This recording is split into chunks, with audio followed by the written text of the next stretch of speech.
such a good point.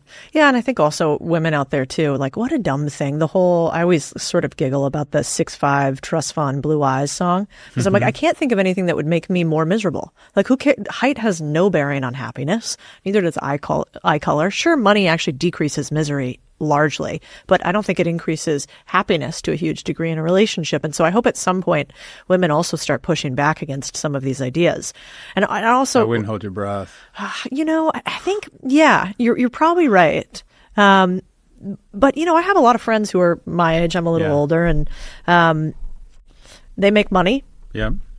And at a certain point, they start to realize that maybe men don't want to date them as much because they're really narrowing their field of who they will date. And so, and a lot of the women, women these days increasingly seem like the studies show that they don't want to date men theoretically who have different political views. So I always joke with my cousin because she's super liberal and she can't find a dude. And she's super cute and she works hard. And I jokingly send her the studies that say, maybe you should date a conservative because young men her age are increasingly conservative. So it's just math. And also, by the way, polarity seems to work out pretty well for most of us. Maybe we should. My mom and dad had two different political perspectives for like our entire, lifetime growing up. And now they're married for like 40 some odd years. Yeah, there's something to the yin and the yang. I like that saying that the best marriages are one person loads the dishwasher like a Swiss architect, the other like a raccoon on meth. I'm the raccoon. Yeah, I'm the same way. My partner will make me load the dishwasher because she gets angry that I add no value. And I'm like, well, I've never added any value. Nothing's changed here. But then I load the dishwasher and she'll unload it and reload it. That's Chris, my husband, ex-military. You're doing it wrong. Yeah, 100%. You're doing it wrong. But there's so many reasons. The thing I hate about men getting more conservative and women more progressive, it's yet another reason for people not to hook up. When I was dating, if I looked at all of my dates, all of my relationships, for the life of me, I would not be able to tell you what political affiliation they are. I know, right? It's like we've invented another reason for people to decide not to hook up. And what I tell men, the general advice, a lot of young people, how many times have you heard, I have all these great female friends, attractive, nice, high character, professionally, they have their act together, and they can't find a man. That's not true. They can't find a man they want to date. That's true. And my general advice to men is, you need to get your act together. You got to have a plan. What's your plan, right? Every woman is subjectively or implicitly or explicitly is going to try and figure out, does this dude have a plan? You don't need to be a baller. You don't need to have a fast car and a beautiful condo, but you need to have a plan. Like, I am thinking about this shit. You need to demonstrate discipline. One way you demonstrate discipline is you're in really good shape. It says, I have my act together. I know how to commit to something. I take pride in achievement.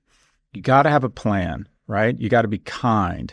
You got to demonstrate a certain level of I want to call it aggression, but you make the plans. This is where we're going to dinner. You have manners. You pay, right? None of this. I was talking to this guy the other day, like, asked him about his date, and he's like, it's great, and we split the check, and I'm like, let me guess, you didn't have sex. I'm like, no one is ever going to kiss you. They'll all pretend that it's fine, you paying, and then she's not going to have sex with you. I do remember the one date where they did that. Like, to this day, I remember the guy that did that. I was like, you want me to pay? And he was like, sure, you want to? And I was like, yeah, when women offer, that's the most hollow offer ever. And I know that's sexist, but there's evidence to back that up. Yeah, it's true. I tell my son, if they're in the company of women and they can't pay, they shouldn't go. But, or go somewhere for free. Yeah, or go for a walk. That's totally fair. Go do a workout. For a walk, whatever. I get it, yeah. Whatever it is. But women are generally attracted to men for three reasons. The third is kindness. They want someone who's going to be a long-term partner. The second is intellect. If you're funny, really lean into it, because the fastest way to communicate intellect, and men who make good decisions, women are attracted to them because if you make good decisions, your kids are more likely to survive. But the number one is your ability to signal resources. Now, the easiest way to signal resources is to show up with a Rolex and a BMW, but also having a plan is signaling future resources, right? So you just have to be thoughtful about those. And what I tell men is, you got to have your act together. You got to say, would you want to mate with you? Start figuring out. Start looking in the mirror. Start looking the way you dress. Christ, you have bad breath? What is it, man? Get your act together. Start becoming more attractive to you and to women. What I coach women around is what I call the second coffee. You can't tell women to lower their standards. That's just not. But what I say is, if you go on a date and it's not sparks, but maybe it was nice, but you think, oh, there was no chemistry there, give it a second date. Because a lot of couples that have been married found that the woman who's much finer filter, she started to find, he was able to demonstrate excellence over the medium term, and she fell for him. Second coffee. Like unless it's just awful or it just not, I mean, I'm not going to tell anyone, I can't tell anyone to lower the standards, but give it a second coffee. You just don't know. And then the other thing I tell all young people, your default setting is yes. I have some friends going out. Yes, I'll come. Oh, there's a dinner. Oh, there's a lame corporate event. Yes, yes, yes. Return eye contact. And what I tell men is approach strangers. And if you express romantic interest or you go up to someone and they're not interested, you're both going to be fine. You're both going to be fine. And men get a lot of mixed signals in the professional world around the difference around where contact could be harassment. And I'm like, if you don't know the difference between expressing interest and harassing somebody, you have bigger problems. But something we don't like to talk about, 1 in 3 relationships begin at work. Yeah. And 99% of them are consensual. That's and there's been some my first husband. Mm-hmm. There's some horrific abuses of power in the workplace. Those people should be fired or worse.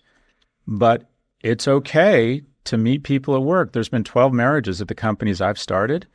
I see that as a mitzvah. I think it's a wonderful thing. I love that. So anyways, I'm worried that young people, we aren't creating the economic stability, the economic prosperity, or even inventing the third spaces, whether it's church, national service, parks, leagues, nonprofits, a chance for them to meet, a chance for them to get together and quote unquote fall in love. And we're regressing to a more primal vision of mating where a small number of men get to procreate. 80% of women have procreated. It's only 40% of men throughout history. And we're moving back.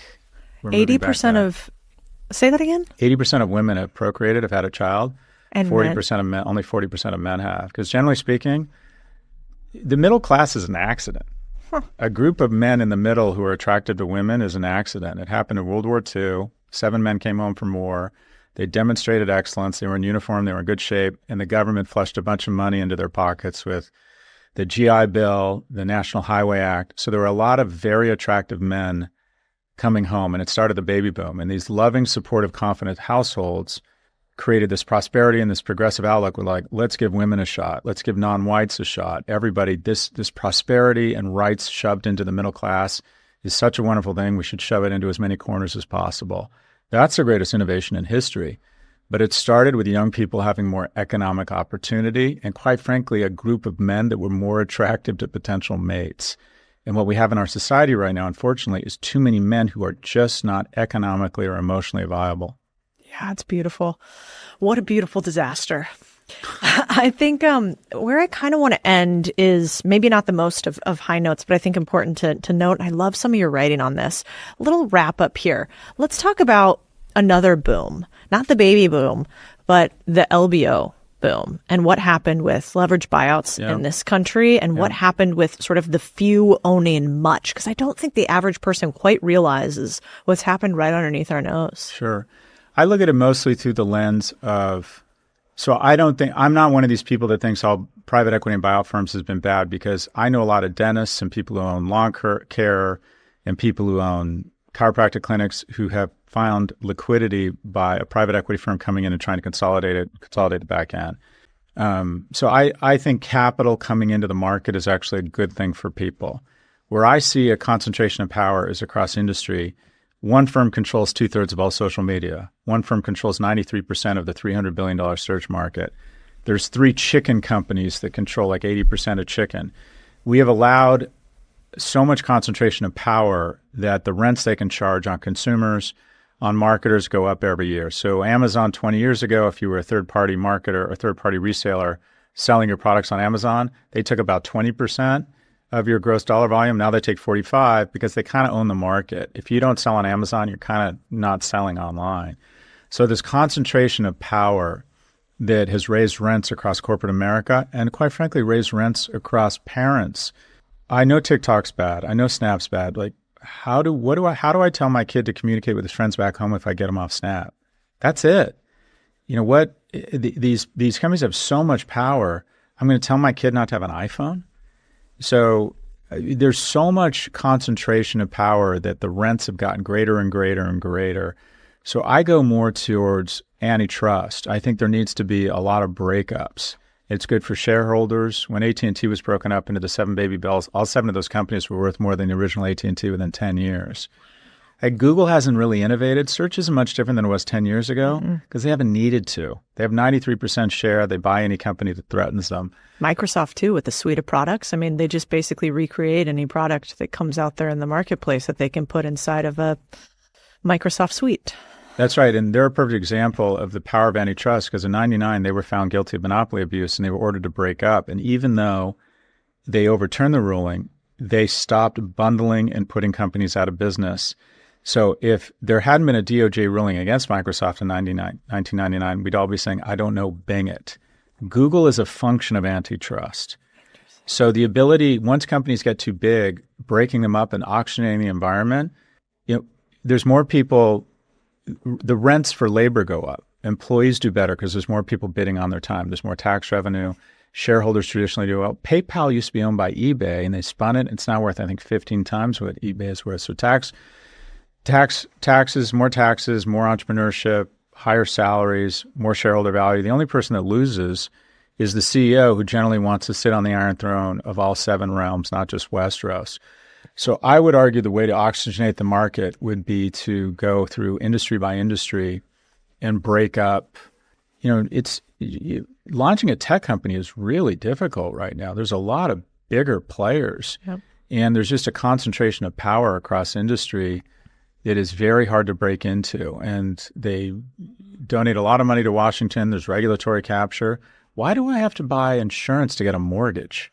Because they're in bed with each other, right? I think there's a lot that can be done to make small business and bring down the costs for regular consumers through antitrust.